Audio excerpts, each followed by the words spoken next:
You might have a full-featured pulse oximeter sitting on your wrist right now. One of the scariest things about COVID-19 is that if you get the virus, there's not a whole lot you can do.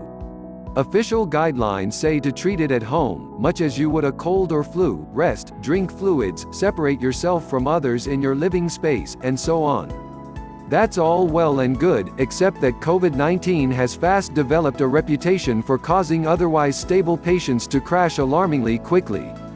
Doctors tell stories of patients who battled the virus for days or weeks, seem fine, and then in a matter of hours deteriorate and need to be placed on a ventilator, or worse. If you're treating yourself for COVID-19 at home, how can you know if you're in the middle of a serious crash? By all accounts, COVID-19 makes many people feel terrible. How can patients outside a hospital setting know when things have gone from merely awful to life-threatening?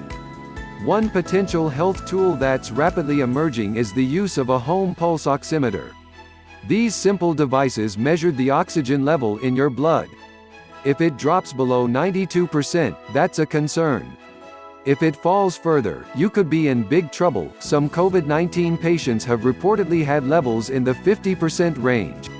Pulse oximeters are especially appealing because COVID-19 has been reported to cause silent hypoxia. In this condition, which seems tailor-made to haunt the dreams of hypochondriacs, a person can walk around with a serious COVID-19 oxygen deficiency and not know about it until it's too late. There's only one problem: home pulse oximeters are fast becoming more scarce than toilet paper. I got an Inovo pulse oximeter a year ago to monitor myself during exercise. I paid $23 for the device, and it arrived in 2 days. This morning, I checked Amazon and could only find one pulse oximeter available to ship in less than a week. They were charging $60, most wouldn't ship until mid-May, or later, at any price. If you're one of the millions of people who wear a Fitbit smartwatch, though, there's good news. You likely have a full-featured pulse oximeter sitting on your wrist right now. And it could be one firmware update away from potentially saving your life. That Fitbit has been quietly placing pulse oximeters in their watches for years has long been a badly kept industry secret.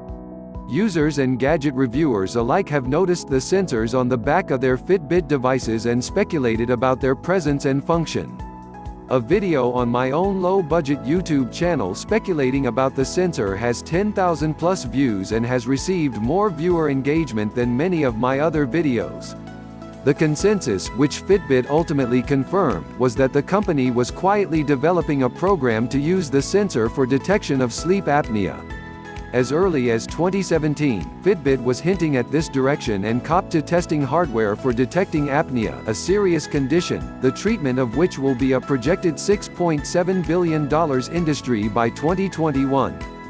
As Fitbit rolled out improved sleep tracking last year, a move toward tracking sleep apnea seemed just over the horizon. I was a beta tester in this program. There are several hurdles to including a pulse oximeter in a consumer wearable. First, there are the technical hurdles. The device has to actually work, and measuring oxygen levels at the wrist is a challenging problem. Some data also indicates that it's especially challenging with people of color, a concerning finding, especially since COVID-19 impacts these communities disproportionately. There are also concerns that a user's movements could impact the readings, although, silent hypoxia aside, it's unclear how much a COVID-19 afflicted patient would be moving around. And price is always a concern. Smartwatches often cost $150 plus, putting them out of reach of many vulnerable populations. Rather than treating blood oxygen as another vanity metric to show to life hackers and exercise fanatics, it's gone the much harder route of using its sensors to work toward diagnosing an actual medical condition. But beyond the technical challenges, there are also major regulatory hurdles to clear. Telling people their step count or even their heart rate is one thing. Diagnosing them with a disease using a consumer device is another entirely. My own best guess is that Fitbit, as an independent company, didn't have the regulatory connections and pocketbook to stomach a move into the medical device sector. With its announced acquisition by Google, though, Fitbit suddenly has a deep-pocketed corporate parent to navigate the U.S. Food and Drug Administration and handle the liability from potential device failures on its behalf. Perhaps because of that backing, Fitbit quietly rolled out blood oxygen level tracking in its app in January and told Gizmodo that it expects to submit for FDA clearance soon. Fitbit's new blood oxygen measurement capability has potentially life-saving implications in the fight against COVID-19. 28 million people already wear Fitbits, so using them as pulse oximeters could provide monitoring capabilities to a huge swath of people at once. The capability is not available in all Fitbit models, but is present in its newer smartwatches and trackers. Blood oxygen levels are more useful in a diagnostic sense when they're used to track a trend. What better way to see oxygen level trends than to have an always-on pulse oximeter on your wrist? At the moment, Fitbit only exposes oxygen level data in the sleep tracking portion of its app. The levels are used to show a general summary of oxygenation status, and users can't get a specific percentage reading. This is consistent with its original goal of tracking sleep apnea. But that's likely a firmware and software decision, not a hardware one. A simple firmware update over the air could likely enable full blood oxygen level tracking very easily, since the hardware, and likely the algorithms for processing raw pulse oximeter readings into meaningful data are already there. So will Fitbit enable this feature? A lot likely depends on regulatory bodies like the FDA. The FDA reportedly did not allow Apple to enable its own blood oxygen level tracking on the Apple Watch, another popular device with a stealth pulse oximeter on board.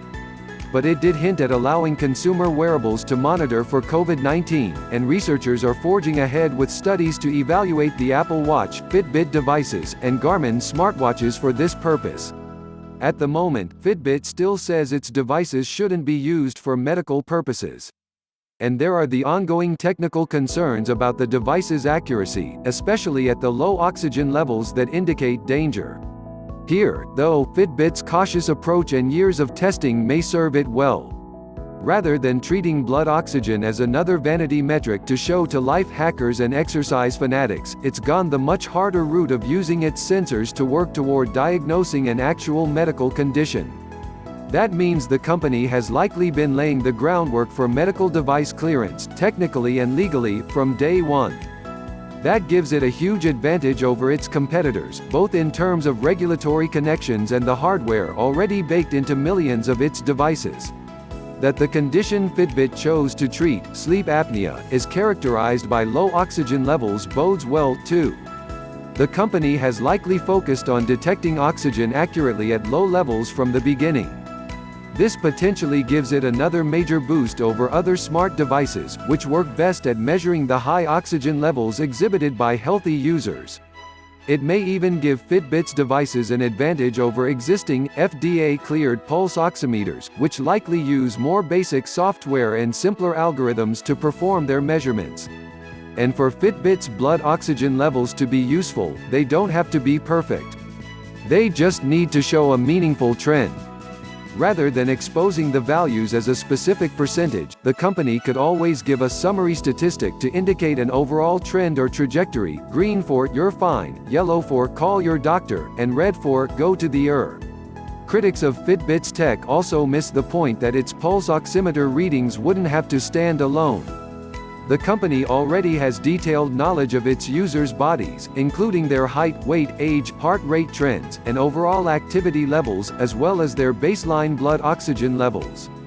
All this data could be integrated into a risk score for low oxygen levels. The pulse oximeter reading wouldn't need to stand alone.